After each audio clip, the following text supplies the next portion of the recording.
पल्लवी नाम की एक लड़की जिसे तैराकी करना बहुत अच्छा लगता था, पर उसके पिता चौधरी जय सिंह अभी भी पुराने विचारों वाले थे। पिताजी, मुझे तैराकी करना अच्छा लगता है। इस बार मेरे स्कूल में तैराकी प्रतियोगिता होने वाली है, मुझे उसमें भाग लेना है। पल्लवी, हमारे घरों में लड़कियां कोई भी शौक नहीं रखती हैं। सिर्फ चूल्हा चौका ही लड़कियों को आना चाहिए। प्रतियोगिता में भाग लेकर हमारे खानदान की नाक कटवानी है क्या है? पल्लवी, अपने पिताजी की बात को माना करो। अच्छा, मैं और तुम्हारे पिताजी 1 महीने के लिए व्यापार मेले में हिस्सा लेने शहर जा रहे हैं। मैंने नीलम ताई से कह दिया है, वो बीच बीच में आ जाया करेंगे। अब मैं क्या करूं? पिताजी मुझे प्रतियोगिता में भाग नहीं लेने देंगे, पर मुझे प्रतियोगिता में भाग लेना है। क्या हुआ पल्लवी, तुम परेशान क्यों हो रही हो? तुम्हारी आज की परीक्षा तो अच्छी हुई ना? हाँ भैया, परीक्षा तो अच्छी हो गई है, पर मुझे तैराकी का अभ्यास करके स्कूल प्रतियोगिता में भाग लेना है और पिताजी मुझे इसके लिए साफ मना कर रहे हैं। पिताजी तो तुझे बाहर जाकर तैराकी का अभ्यास नहीं करने देंगे, इतना मुझे पता है। पर वो 1 महीने के लिए व्यापार मेले में जा रहे हैं, तो तू आराम से प्रतियोगिता में भाग ले सकती है। तेरी प्रतियोगिता कब है? वो तो अगले महीने की 10 तारीख को है। यानी कि हमारे पास अभी 25 दिन का वक्त है। अब तू आराम से कमरे में जाकर पढ़, मैं थोड़ी देर में तेरे पास आता हूँ।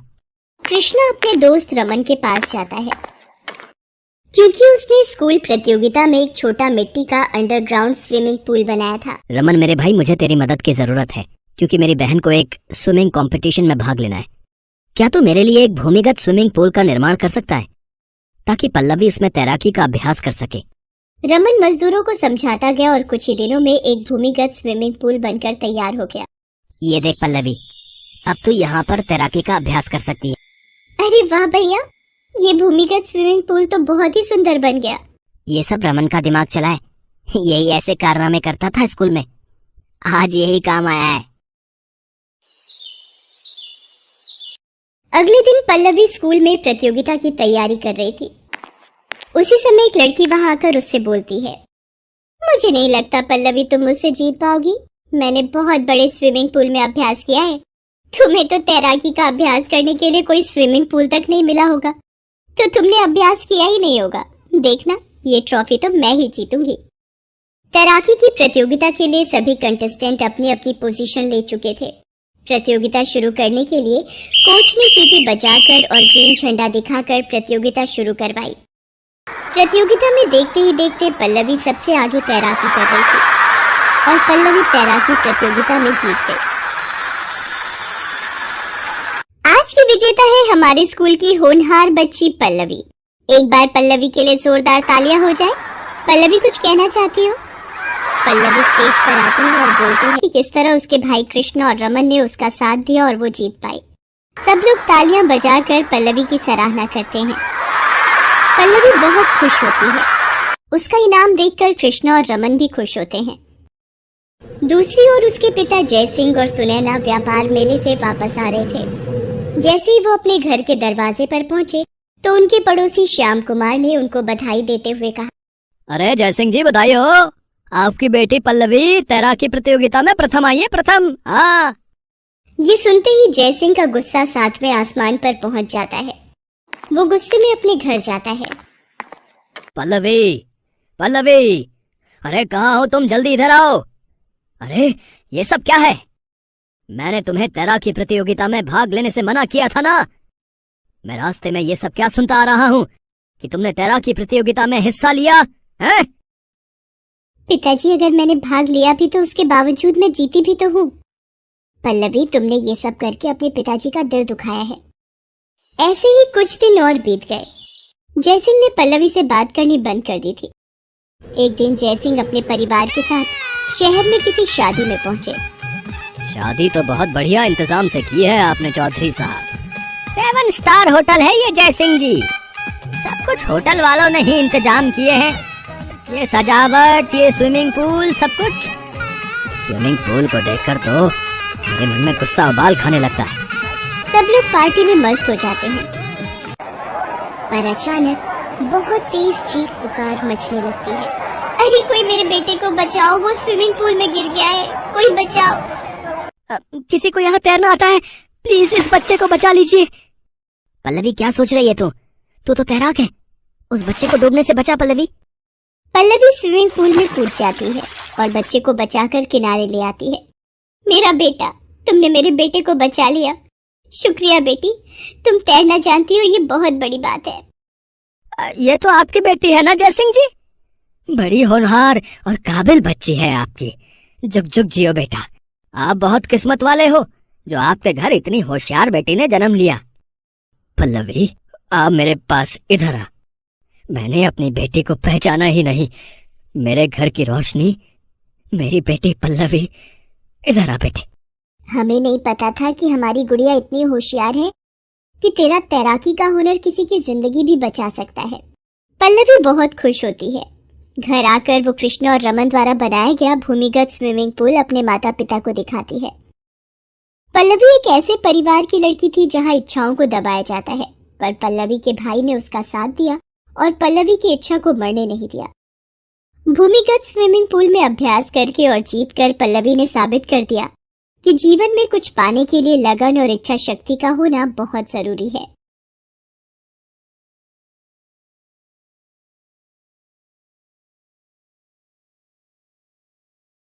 ये कहानी सहारनपुर नामक गांव की है।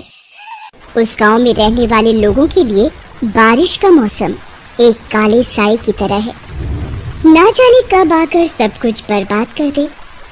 सुनील इसी गांव में अपनी बीवी संगीता और अपने बेटे रमन के साथ रहता था। वो मजदूरी करके अपने परिवार का पेट पाल रहा था। एक दिन शाम का समय था। सुनील रोज की तरह काम करके घर वापस आता है।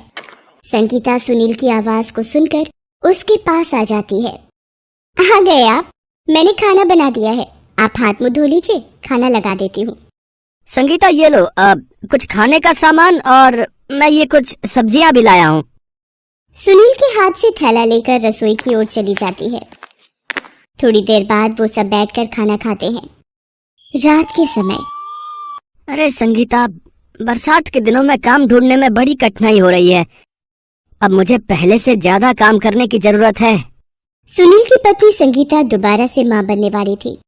सुनील मजदूरी करके जो कुछ लाता था उसी से उनके घर पर चूल्हा जलता था। अब आए दिन गांव में बारिश होने लगी थी और कई जगह से तो बाढ़ आने की खबरें भी सुनने को मिल रही थी।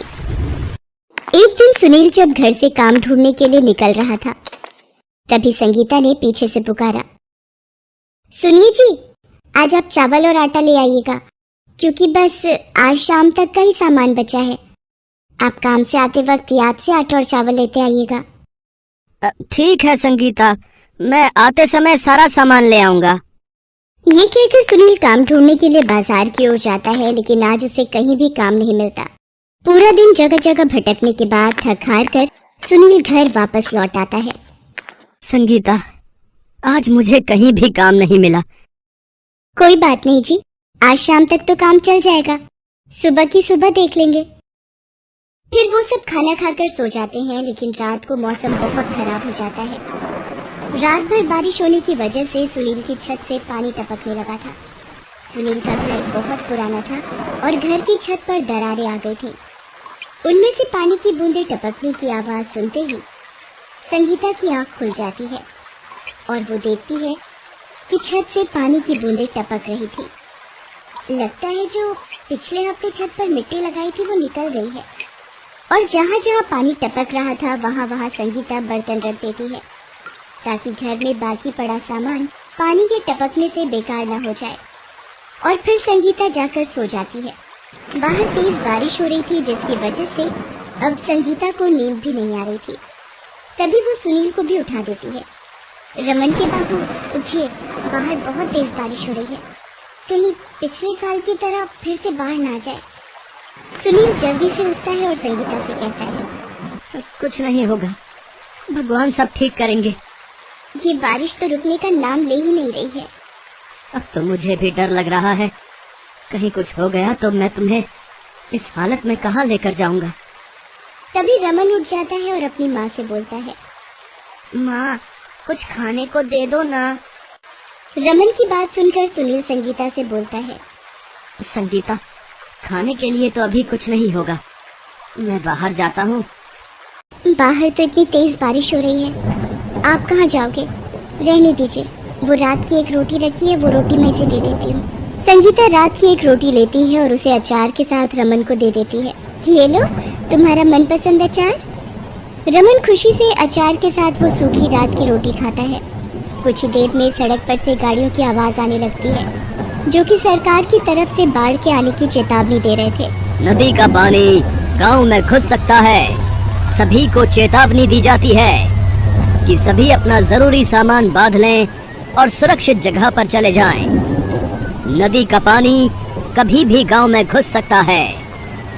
ये आवाज सुनने के बाद में पूरे गांव में अफरा तफरी का माहौल बन जाता है।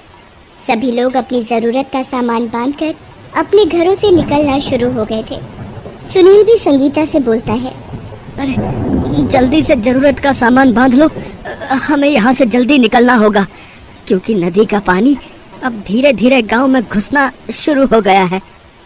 सुनील के घर में भी पानी आने लगा था।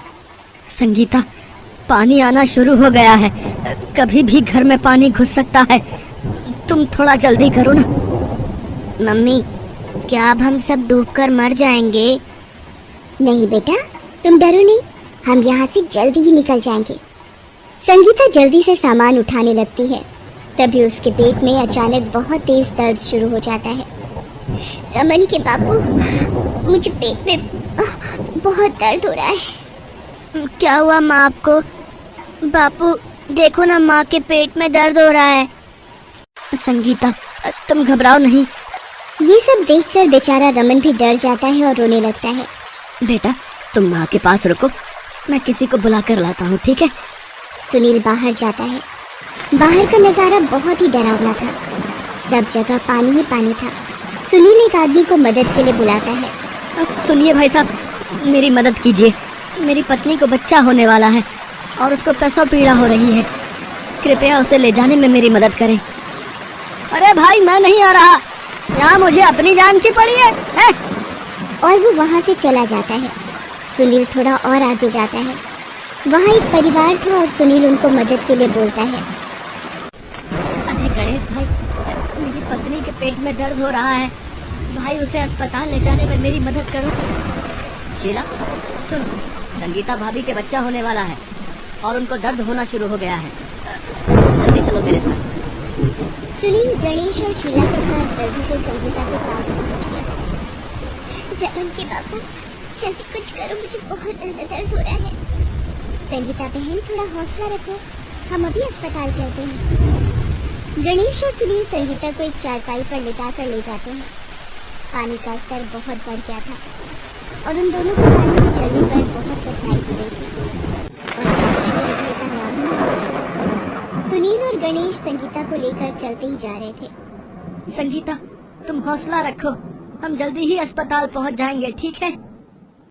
पानी में चलते चलते सुनील को भी घबराहट होने लगी थी कि ऐसी हालत में वो अस्पताल कैसे पहुंच पाएंगे, लेकिन वो दोनों तेजी से संगीता को लेकर आगे बढ़ते रहे। तभी अचानक उनको एक बोट दिखाई दी। उस बोट में सुरक्षाकर्मी दल था। वो लोगों की मदद कर रहे थे। सुनील अपनी मदद के लिए सुरक्षाकर्मी को जोर जोर से आवाज लगाता है। सुरक्षाकर्मी आखिरकार सुनील की आवाज सुन लेते हैं और वो सुनील की मदद के लिए सुनील के पास आते हैं। सुरक्षाकर्मी सबको बोट में बिठाकर सबको अस्पताल पहुंचा देते हैं। अस्पताल पहुंचकर संगीता एक बेटी को जन्म देती है। बधाई हो, आपकी बेटी हुई है। सुनील डॉक्टर का धन्यवाद करता है और हाथ जोड़कर बोलता है, भगवान आपका बहुत बहुत धन्यवाद, आज आपने हम सब की जान बचा ली।